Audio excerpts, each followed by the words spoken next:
पढ़ाते थे ऑनलाइन ना, तो स्लाइड से पढ़ाते थे, पावर पॉइंट से। हाँ। ठीक है, लेकिन अब ये एक नया तरीका है जो देखोगे, वो माइंड मैप कहते हैं इसको। तो इसमें इजी होता है कि एक पेज में ही सारा रहता है, तो याद करने में आसानी होता है, समझने में भी आसानी होता है।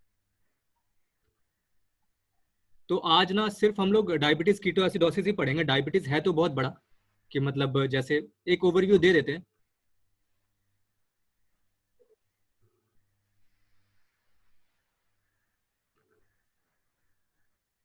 हाँ, ये दिख रहा है अभी डायबिटीज मेलाइटिस।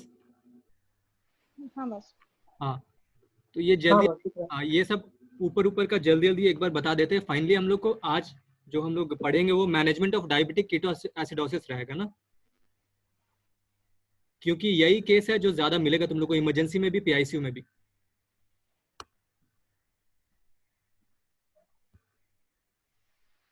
तो डायबिटीज मेलाइटिस का क्लासिफिकेशन 4 है, सारे नेल्सन से बता रहे हैं। ओके। नेल्सन का 21st एडिशन जो लेटेस्ट है।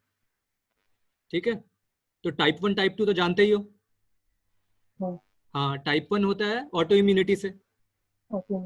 हाँ, जिसमें आइलेट सेल एंटीबॉडीज होता है जो बीटा सेल को डिस्ट्रॉय हाँ। कर देता है, जिसकी वजह से इंसुलिन का सिक्रेशन कम हो जाता है। ठीक है, तो ये दो तरह का होता है, इम्यून मीडिएटेड और इडियोपैथिक। इस वजह से आइलेट सेल का डिस्ट्रक्शन होता है, तो इंसुलिन कम सिक्रेट होता है इसमें। टाइप 2 में क्या होता है, इंसुलिन तो ठीक सिक्रेट होता है, लेकिन पेरिफेरल रेजिस्टेंस होता है, जो रिसेप्टर्स है उसमें रेजिस्टेंस हो जाता है, इसलिए वो काम नहीं कर पाता। ठीक है, तो ये टाइप 2 है।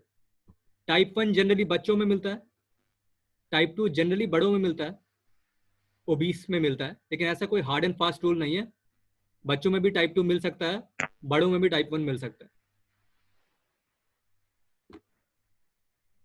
तीसरा है अदर स्पेसिफिक टाइप्स, इसमें बहुत बड़ा लिस्ट है, डिटेल्स में आज हम नहीं जाएंगे। सबसे इंपॉर्टेंट है एमओडीवाई कहते हैं, MODY maturity onset diabetes of the young, ये वाला।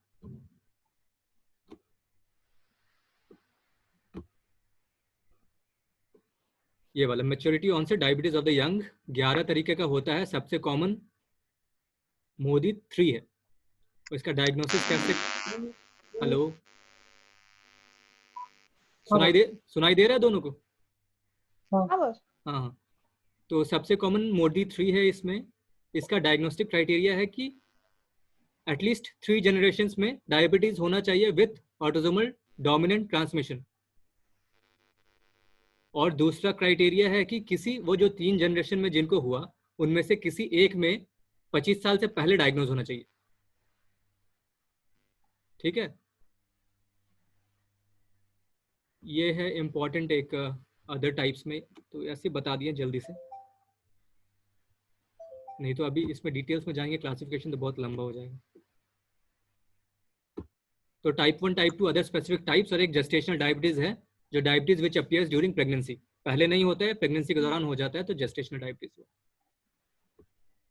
ये इंपॉर्टेंट है डायग्नोस्टिक क्राइटेरिया डायबिटीज का। डायबिटीज से पहले एक फेज होता है जिसको जिसको डिसग्लाइसीमिया कहते हैं। तो इसमें 3 स्टेज होता है। पहला स्टेज में इम्पेयर्ड फास्टिंग ग्लूकोज, जो फास्टिंग ब्लड ग्लूकोज है, रात को 8 घंटा फास्टिंग स्टेट में सुबह सुबह कराओगे तो वो 100 टू 125 मिलीग्राम पर डेसीलीटर रहेगा, तो उसको इम्पेयर्ड फास्टिंग ग्लूकोज कहते हैं। ठीक है, जनरली 100 से कम होता है नॉर्मल में। एफबीजी अगर 100 टू 125 रहेगा तो इम्पेयर्ड फास्टिंग ग्लूकोज होगा। उससे थोड़ा और बढ़ोगे, मतलब इंसुलिन डिफिशियंसी और ज़्यादा बढ़ गया, तो अगले स्टेज में जाएगा जिसको इम्पेयर्ड ग्लूकोज टॉलरेंस कहते हैं, जिसको पोस्ट प्रैंडियल ब्लड ग्लूकोज 140 से ज़्यादा रहेगा लेकिन 200 से कम रहेगा। ठीक है, पोस्ट प्रैंडियल मतलब सुबह के नाश्ते के 2 घंटे बाद। उसके बाद आता है प्री डायबिटीज। प्री डायबिटीज का क्राइटेरिया HbA1c, जो ग्लाइकोसाइलेटेड हीमोग्लोबिन का वैल्यू अगर 5.7 टू 6.4% रहेगा तो उसको प्री डायबिटीज कहते हैं। नॉर्मली HbA1c 5.7 से कम रहता है, और 6.5 से ज़्यादा रहेगा तो डायबिटीज हो जाता है। तो ये डिसग्लाइसीमिया है जो डायबिटीज मेलाइटिस से पहले का स्टेज है। फ्रैंक डायबिटीज मेलाइटिस का ये डेफिनेशन है, 4 है। पहला तो फास्टिंग ब्लड ग्लूकोज 125 से ज्यादा रहेगा तो, नहीं तो फिर पोस्ट प्रैंडियल 200 से ज्यादा रहेगा तो, नहीं तो HbA1c 6.5% से ज्यादा रहेगा तो, नहीं तो अगर उसको सिम्टम्स है डायबिटीज का और रैंडम ब्लड शुगर मतलब कभी भी ले लिया दिन में, symptoms of diabetes mellitus plus random blood sugar greater than 200, तो भी वो डायबिटीज के क्राइटेरिया में फुलफिल होता है, उसको डायबिटीज ही कहेंगे। तो सिम्टम्स ऑफ डायबिटीज मेलाइटिस का क्या मतलब हुआ, तो ये 5 सिम्टम्स है, polyuria, polydipsia, unexplained weight loss, glucosuria और कीटोन्यूरिया, ये पांचों है। और रैंडम ब्लड ग्लूकोज जो है वो 200 से ज़्यादा है तो डायबिटीज़ कहेंगे। समझ गए, आ रहा है समझ में? हाँ बस। ठीक है।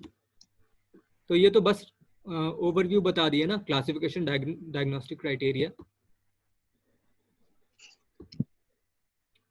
इसके बाद टाइप 1 में जाएंगे तो बहुत बड़ा चैप्टर है, टाइप 2 में जाएंगे तो बहुत बड़ा चैप्टर है। ये बेसिकली थियोरिटिकल है, ज़्यादा तुम लोग को खुद से पढ़ना होगा, मैनेजमेंट इसमें बहुत ज़्यादा नहीं है।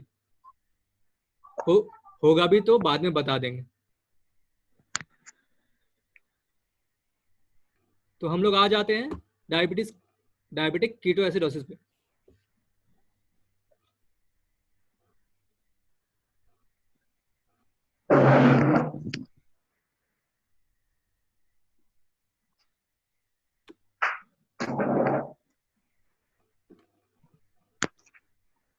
हाँ शारिक, सुन रहे हो ना? हाँ बस। हाँ। तो ये डायबिटिक कीटोएसिडोसिस है, इसका मैनेजमेंट पे हम लोग ज्यादा ध्यान देंगे, बाकी भी थोड़ा थोड़ा कवर करेंगे, ठीक है? बस। तो इसमें क्या होता है कि जो नेल्सन में मैनेजमेंट दिया है, अभी के नेल्सन में भी 21st एडिशन में भी, वो थोड़ा आउटडेटेड है। तो इसका 2 गाइडलाइंस है, एक British guidelines, British society of diabetes, BSPED कहते हैं,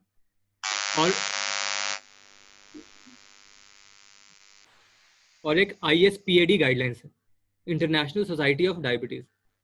तो ये जो अभी बता रहे हैं वो ISPAD गाइडलाइंस है।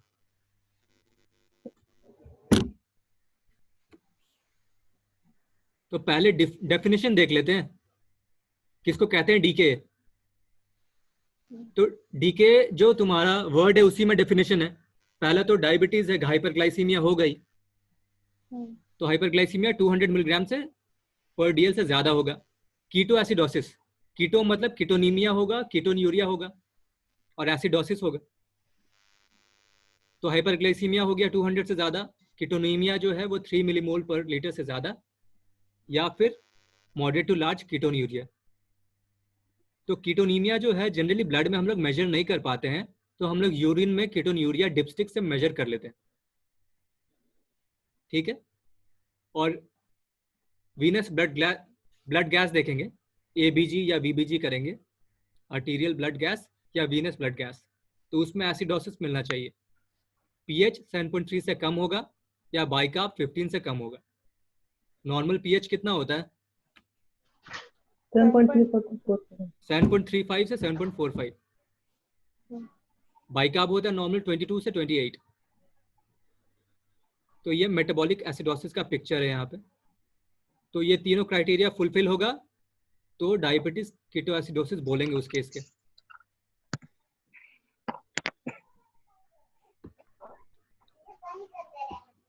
अब उसको हम लोग क्लासिफाई करेंगे, माइल्ड है या मॉडरेट है या सीवियर है।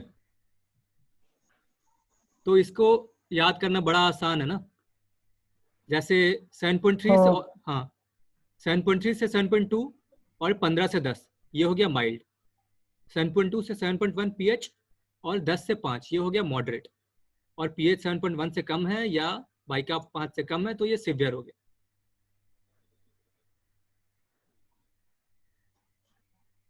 ठीक है?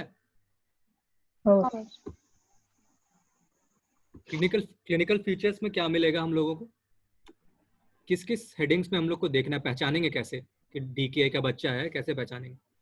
पहले तो हिस्ट्री में क्या मिलेगा हम लोगों को? हिस्ट्री में सारे डायबिटीज का हिस्ट्री मिलेगा, polyuria, polydipsia, weight loss, nausea, vomiting, abdominal pain. Abdominal pain, nausea, vomiting बहुत इंपॉर्टेंट है क्योंकि जनरली ऐसे ही प्रेजेंट करता है डायबिटीज डीके का बच्चा। तो देखने में लगता है कि एक्यूट गैस्ट्रोएंटराइटिस है, शुरू में तो वही सोचता है। तुमको भी अगर कोई आएगा बच्चा डायरिया, वॉमिटिंग, पेट दर्द लेके, तो एजी ही समझोगे सबसे पहले, सबसे कॉमन वही होता है ना। लेकिन उसमें आरबीएस कर लेना चाहिए अगर बहुत ज्यादा एब्डोमिनल पेन है। इतना एब्डोमिनल पेन रहता है कि लगता है कि एक्यूट एब्डोमिन है, सर्जिकल वाला। ठीक है, तो जब भी कोई बहुत ज्यादा पेन एब्डोमिन लेके आया है तो एक बार आरबीएस चेक कर लेना चाहिए हम लोग को ग्लूकोमीटर से। उसमें अगर बहुत ज्यादा आ गया तो डीके सस्पेक्ट करेंगे हम लोग। दूसरा है कि अगर उसको headache, irritability, lethargy, altered sensorium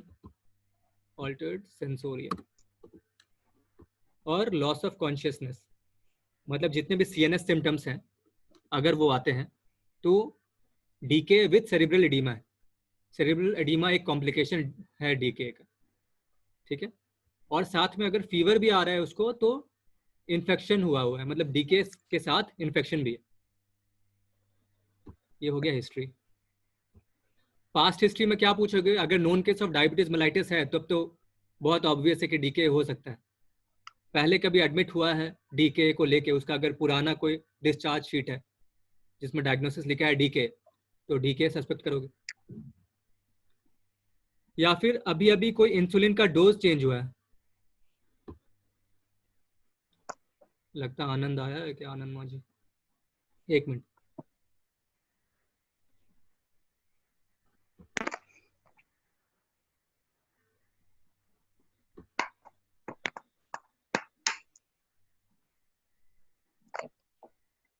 थोड़ा वेट करते ना, ज्वाइन कर रहा है आनंद लगता है।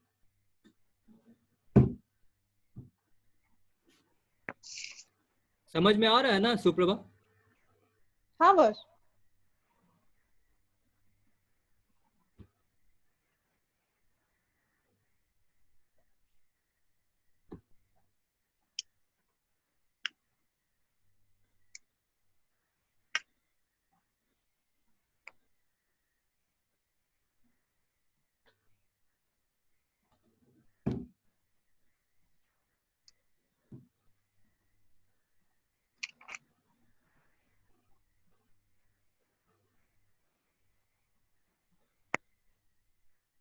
वीडियो दिखाई दे रहा है? आनंद का नहीं दिखाई दे रहा है ना? मांझी का नहीं दिखाई दे रहा? नहीं।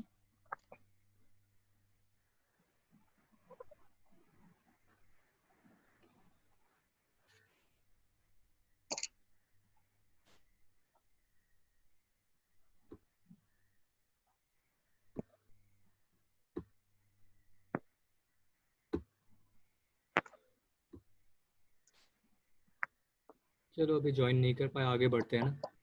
पास्ट हिस्ट्री में यही मिलेगा, known case of diabetes mellitus है, पास्ट हिस्ट्री ऑफ डीके है, कोई इंसुलिन का डोज अभी चेंज किया है वो, या पुअर कंप्लायंस है। पुअर कंप्लायंस मतलब जो बताया गया है जैसे इंसुलिन डोज वैसा नहीं ले रहा है, या पुअर कंट्रोल है, मतलब जितना इंसुलिन डोज ले रहा है लेकिन उसका ग्लूकोज कंट्रोल में नहीं आया।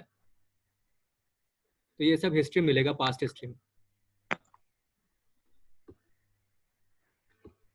कोमॉर्बिडिटी में क्या मिलेगा? डायबिटीज में डायबिटीज कीटोएसिडोसिस कब कब प्रेसिपिटेट होता है? सारे डायबिटीज को तो डीके नहीं होता है, तो कब होगा? अगर उसको बहुत ज़्यादा साइकोसोशल स्ट्रेस है, या अभी अभी सर्जरी हुआ है उसका, या उसको कोई कॉन्कॉमिनेंट इलनेस या इन्फेक्शन है, जैसे यूटीआई हो गया है, निमोनिया हो गया है, तब हो सकता है। या कोई ईटिंग डिसऑर्डर है जैसे एनोरेक्सिया, बुलिमिया, उसमें भी हो सकता है। ये सारी चीज़ अगर हैं तो डीके प्रेसिपिटेट हो सकता है। एग्जामिनेशन में क्या मिलेगा? एग्जामिनेशन में फ्रूटी ऑर्डर मिलेगा। फ्रूटी ऑर्डर क्यों क्यों मिलता है? कीटोन्स की वजह से। हाँ, कौन सा कीटोन? एसीटोन। एसीटोन। हाँ, एसीटोन आता है उसके ब्रेथ में, तो फ्रूटी ऑर्डर मिलता है। कुस्मॉल्स ब्रीदिंग क्या होता है? Kussmaul's breathing rapid acidotic. Shallow breathing. हाँ हाँ, रैपिड नहीं, रैपिड डीप ब्रीदिंग। डीप। हाँ, एसिडोटिक ब्रीदिंग भी कहते हैं। तो ये इसके लिए स्पेसिफिक नहीं है। कभी भी किसी भी तरह से मेटाबॉलिक एसिडोसिस होगा तो एसिडोटिक ब्रीदिंग होगा, रैपिड और डीप। ठीक है, और इंडिकेटिंग डिहाइड्रेशन, बहुत सारा डिहाइड्रेशन का साइंस मिलेगा हम लोग को डीके के पेशेंट में। टैकीकार्डिया मिलेगा, पल्स वॉल्यूम लो होगा, हाइपोटेंशन, बीपी कम हो जाएगा, वेट लॉस होगा, और बाकी जितना भी डिहाइड्रेशन का साइंस है, डिलेड स्किन टर्जर, एब्सेंट ईयर्स या संकन आइज, ठीक है, ये सारे रहेगा। कैपिलरी रिफिल टाइम डिलेड रहेगा।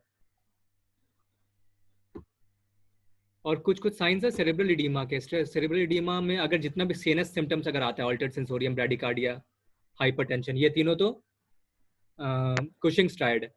उसके बाद पैपिली इडीमा या एबनॉर्मल प्यूपिलरी रिएक्शन या कोई क्रेनियल नर्व पैल्सी या पोस्चरिंग, डिकॉर्टिकेट या डिसेरिब्रेट पोस्चरिंग अगर हो गया तो वो इंडिकेट करता है, सीएनएस सिम्टम्स इंडिकेट करता है कि सेरेब्रल इडीमा भी है इसको। इतना समझ में आ गया?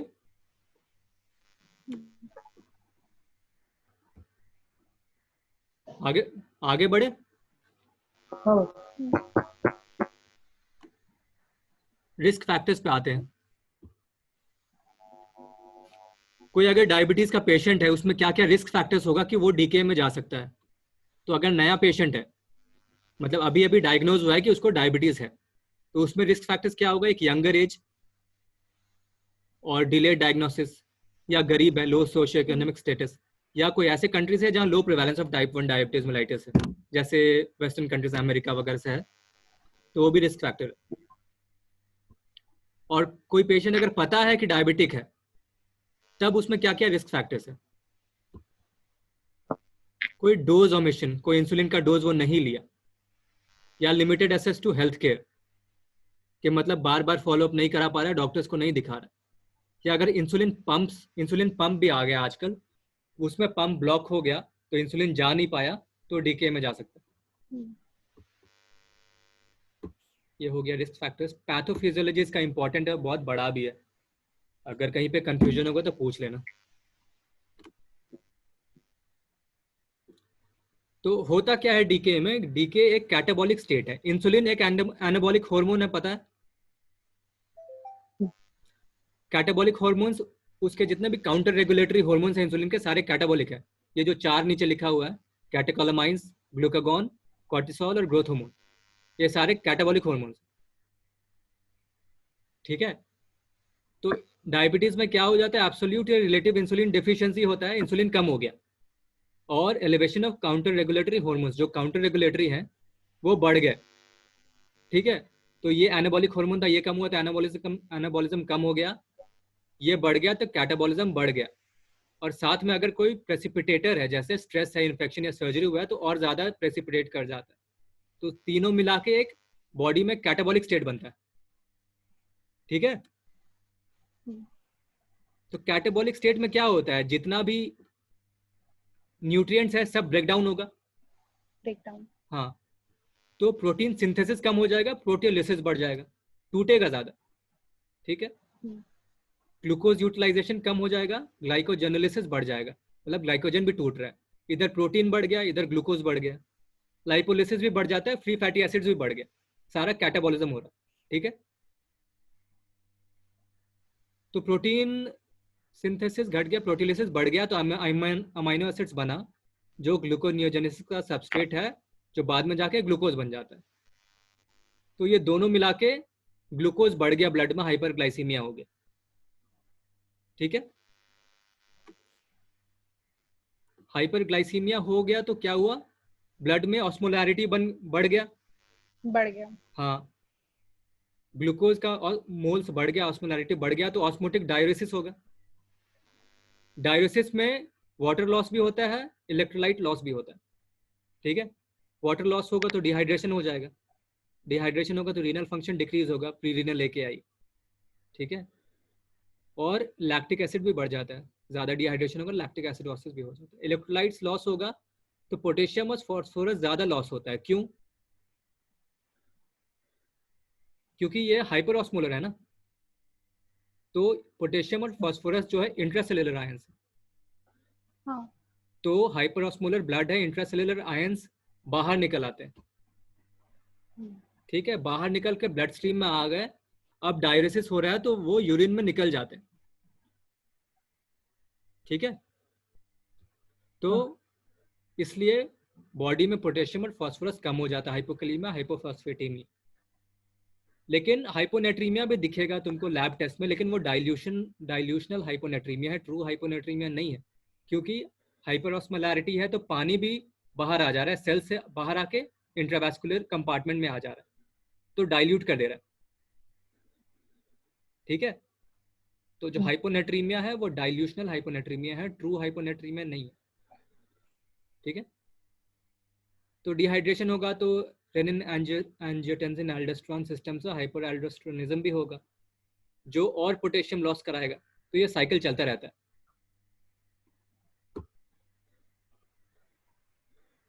ठीक है। इधर क्या होता है, लाइपोलिसिस हो गया तो फ्री फैटी एसिड बढ़ गया लीवर में, इसलिए कीटोजेनेसिस बढ़ गया।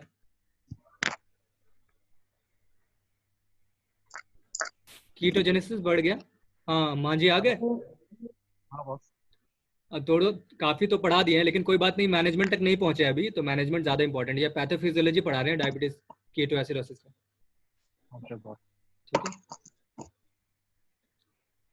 तो इधर कीटोजेनेसिस बढ़ गया तो ब्लड में कीटोन बॉडीज बढ़ गया तो कीटोनीमिया हो गया।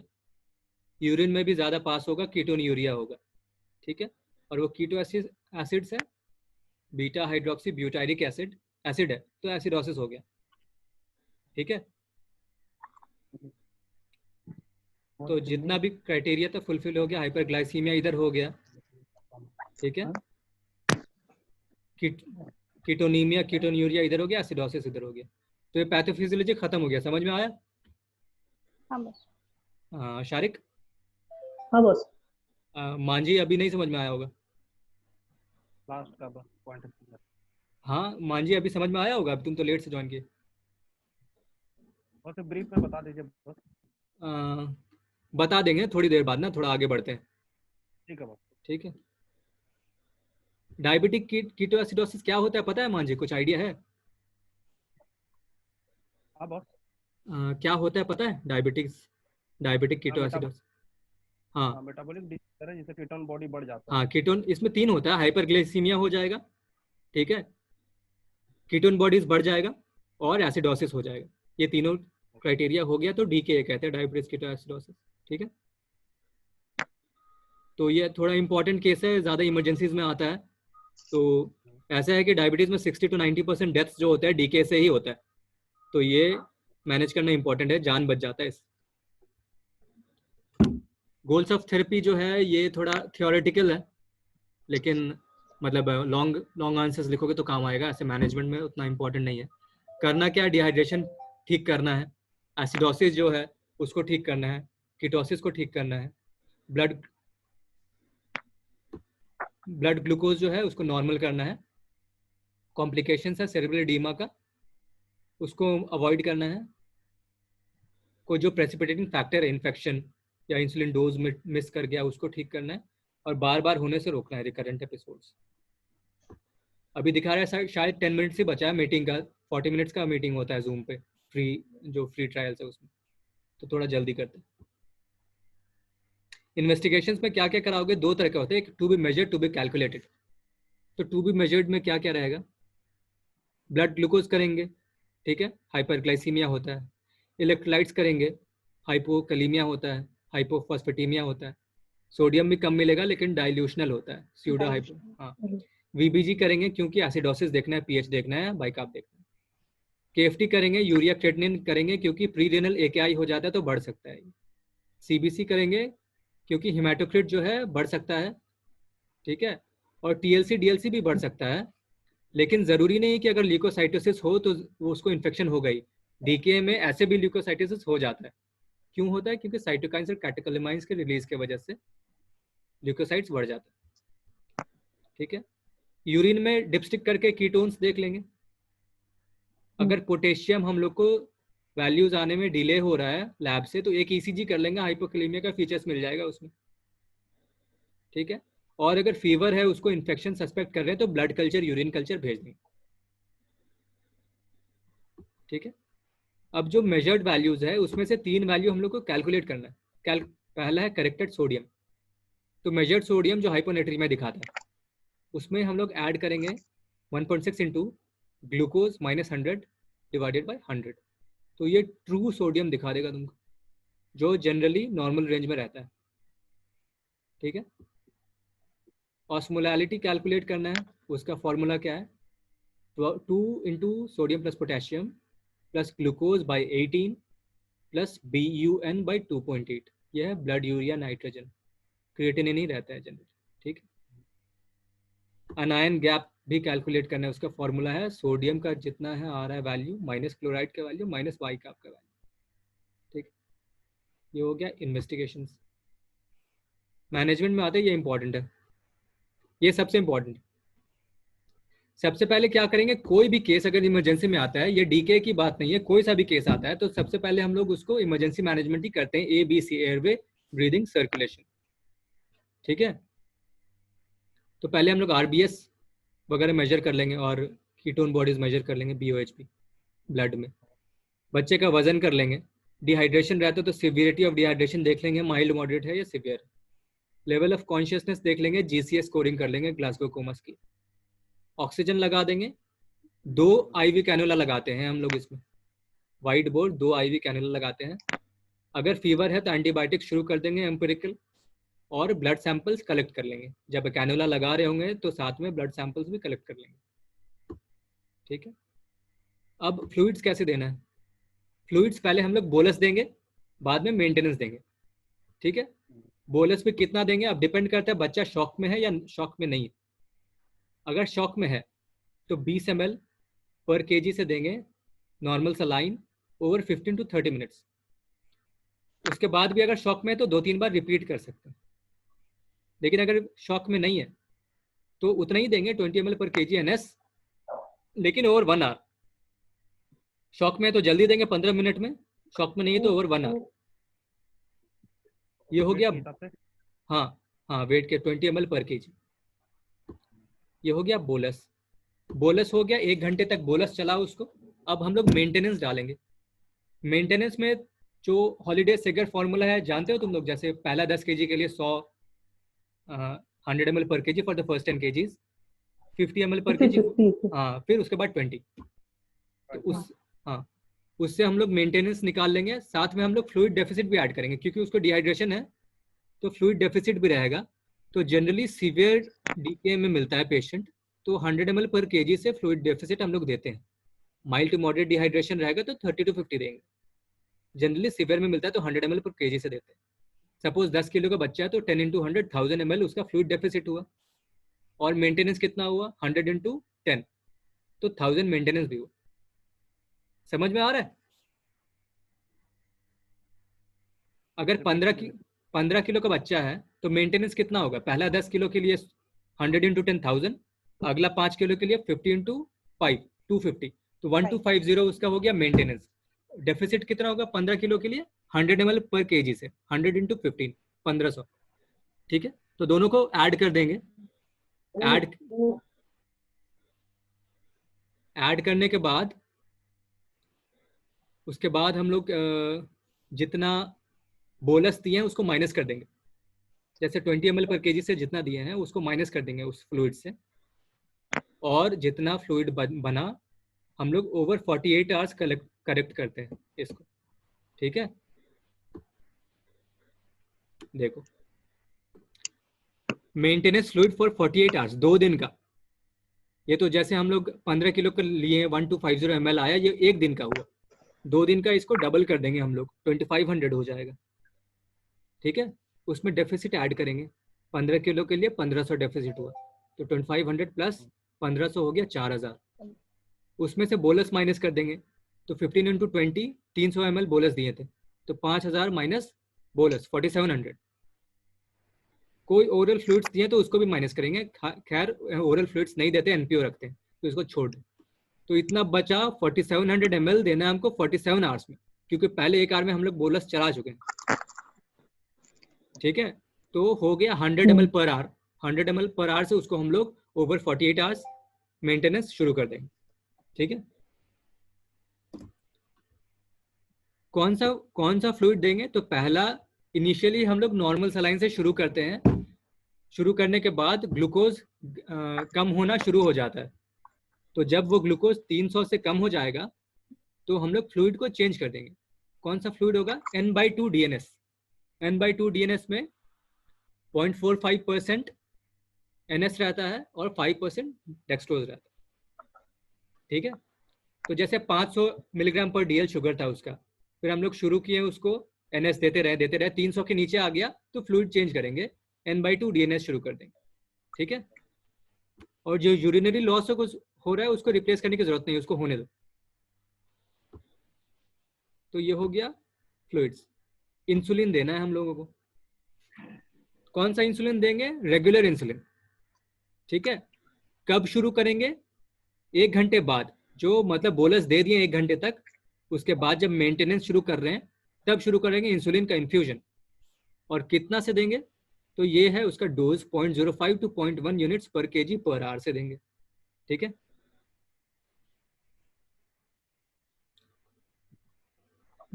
अगर इन्फ्यूजन नहीं है, अगर कोई पेरिफेरी में हो, इन्फ्यूजन नहीं है, तो आर्ली या 2 आर्ली सबक्यूटेनियस इंसुलिन भी दे सकते हैं। ठीक है, थोड़ा जल्दी बढ़ते हैं क्योंकि ये 40 मिनट्स का ही देता है जूम, तो बंद हो जाएगा ये। ठीक है, ठीक है मैम। फ्लूइड का इंसुलिन होगा पोटेशियम। पोटेशियम भी हम लोगों को देना है। नॉर्मली हम लोग 20 मिली इक्विवेलेंट पर लीटर से देते हैं मेंटेनेंस फ्लूइड्स में, लेकिन हम लोग को डीके में 40 मिली इक्विवेलेंट पर लीटर से देना है। ठीक है, शुरू कब करेंगे? इसको भी 1 घंटे बाद शुरू करेंगे। 1 घंटे तक बोलस चला, उसके बाद जो मेंटेनेंस शुरू करें उसमें हम लोग पोटेशियम डालेंगे।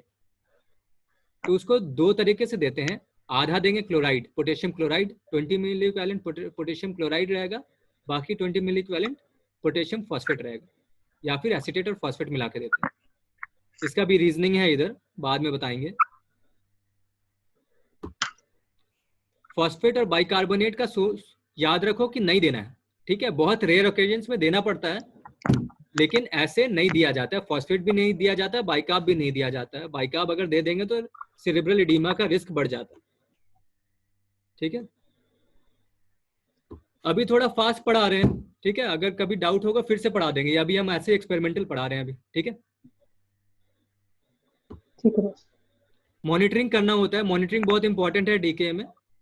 आर्ली मॉनिटरिंग क्या क्या करना है? आर्ली वाइटल्स देखना है, वाइटल्स में हार्ट रेट, आरआर, बीपी।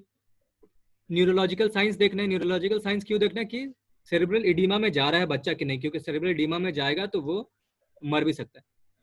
तो जीसीएस देखें, हेडेक, वॉमिटिंग है कि नहीं, क्रिएटिन पैल्सी है कि नहीं, वो देख लेंगे। Fluid input output early monitor करेंगे, कितना पानी चढ़ा, कितना पेशाब हुआ। Capillary blood glucose early monitoring करेंगे, स्किन प्रिक से जो करते हैं ग्लूकोमीटर से। ये हो गया आर्ली। 2 to 4 आर्ली हम लोग क्या करेंगे? जितना भी लैब टेस्ट है सारा 2 to 4 आर्ली करेंगे, जो वेन से निकाल के हम लोग लैब्स में भेज रहे हैं। Glucose, electrolytes, KFT, calcium, magnesium, phosphate, haematocrit और blood gas, venous blood gas. ठीक है, और डेली क्या करना है मॉनिटरिंग? डेली हम लोग को वेट देखना है उसका। ठीक है,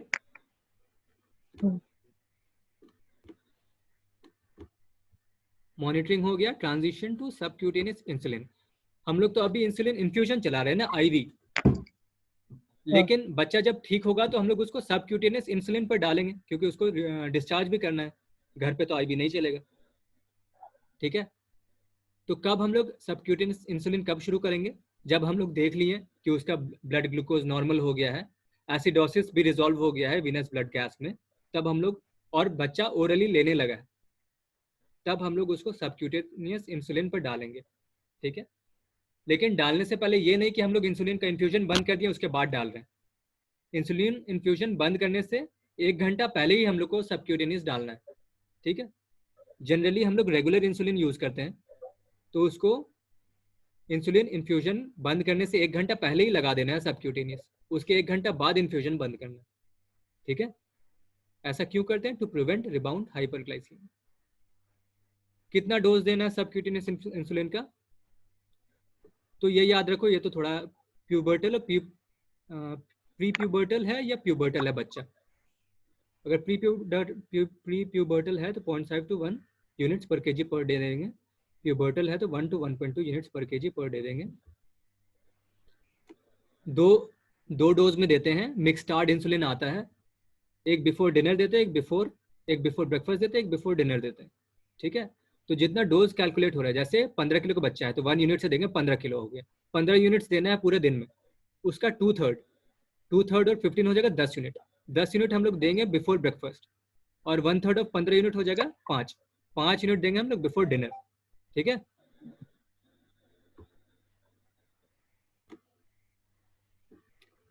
कॉम्प्लिकेशंस में आते हैं। सबसे इंपॉर्टेंट कॉम्प्लिकेशन क्या है इसका? Cerebral edema.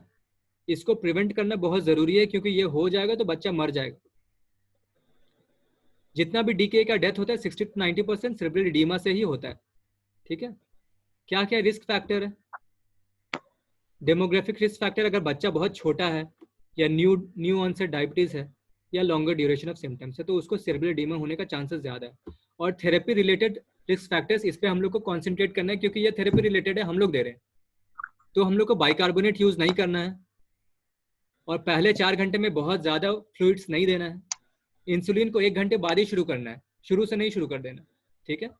ये तीनों इंपॉर्टेंट है। इसका कुछ कुछ डायग्नोस्टिक क्राइटेरिया है, मेजर क्राइटेरिया, माइनर क्राइटेरिया, ये याद करने का चीज़ है, ठीक है। सीएनएस सिम्टम्स आता है, ये याद रखो। मैनेजमेंट कैसे होता है? सेरिब्रल एडीमा अगर पता चल गया सेरिब्रल एडीमा है तो हेड एंड एलिवेट कर देंगे बच्चे का, जितना फ्लूइड अभी दे रहे हैं उसका 1/3 माइनस कर देंगे, मतलब टोटल फ्लूइड जो आ रहा है तुमको देना है उसका 2/3 फ्लूइड ही देंगे, ठीक है। उसके बाद एयरवे देख लेंगे, अगर इंट्यूबेशन का जरूरत है तो इंट्यूबेट करके वेंटिलेटर पर डाल देंगे। और सेरिब्रल एडीमा करने के लिए 2 चीज़ दे सकते हैं हम लोग, आईवी मैनिटॉल या आईवी 3% सलाइन। डोज क्या है? तो मैनिटॉल का 0.5 to 1 ग्राम ओवर 20 मिनट्स है, 3% सलाइन का 5 to 10 ml पर केजी ओवर 30 मिनट्स है। अगर ठीक नहीं हो रहा तो डोज को रिपीट कर सकते हैं आधे घंटे बाद। और जब बच्चा ठीक हो गया, अगर सेरिब्रल एडीमा से ठीक हो गया, तो बाद में हम लोग को क्रेनियल सीटी कराना पड़ता है उसका, टू रूल आउट थ्रोम्बोसिस और हेमोरेज, ठीक है। समझ में आया? थोड़ा जल्दी जा रहे हैं। बाकी कॉम्प्लिकेशंस क्या? हाइपोग्लाइसीमिया हो सकता है, हाइपोकलीमिया हो सकता है, ठीक है। हाइपरक्लोरेमिक एसिडोसिस हो सकता है, या इनएडिक्वेट रिहाइड्रेशन हो सकता है। और ये जो है थोड़ा बहुत रेयर है, उतना इंपॉर्टेंट नहीं है। Cerebral venous thrombosis, pancreatitis, arrhythmia और रीनल फेलियर, ठीक है।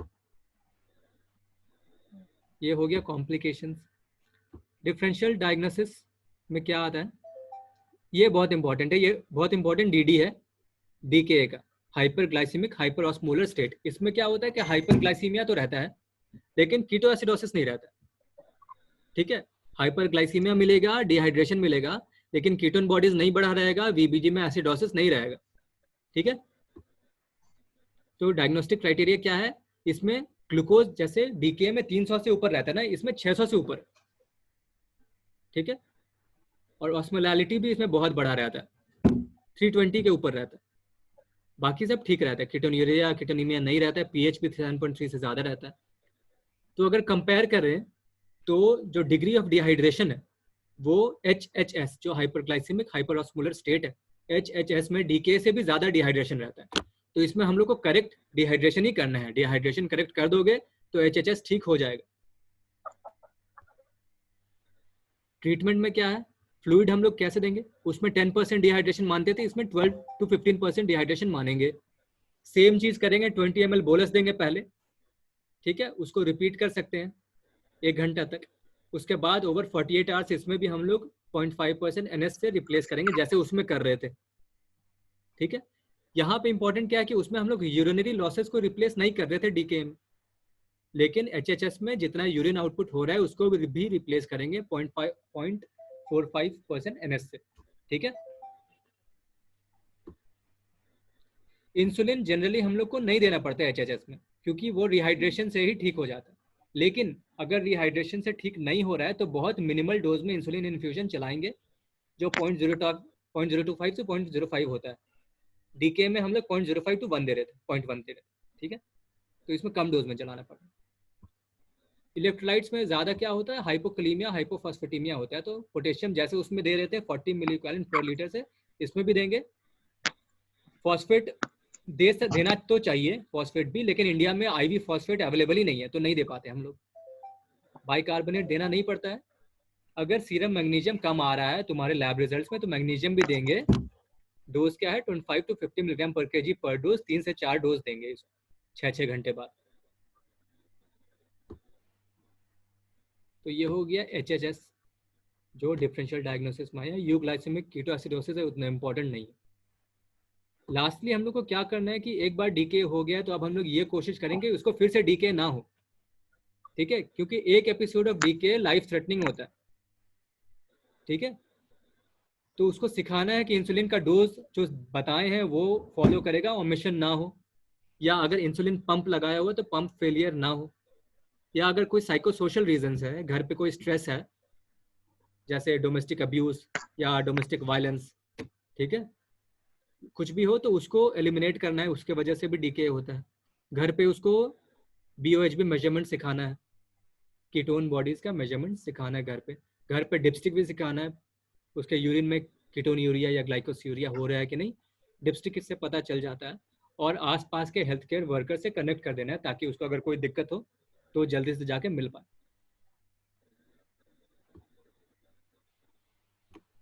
ठीक है, तो ये हो गया डायबिटिक कीटोएसिडोसिस खत्म।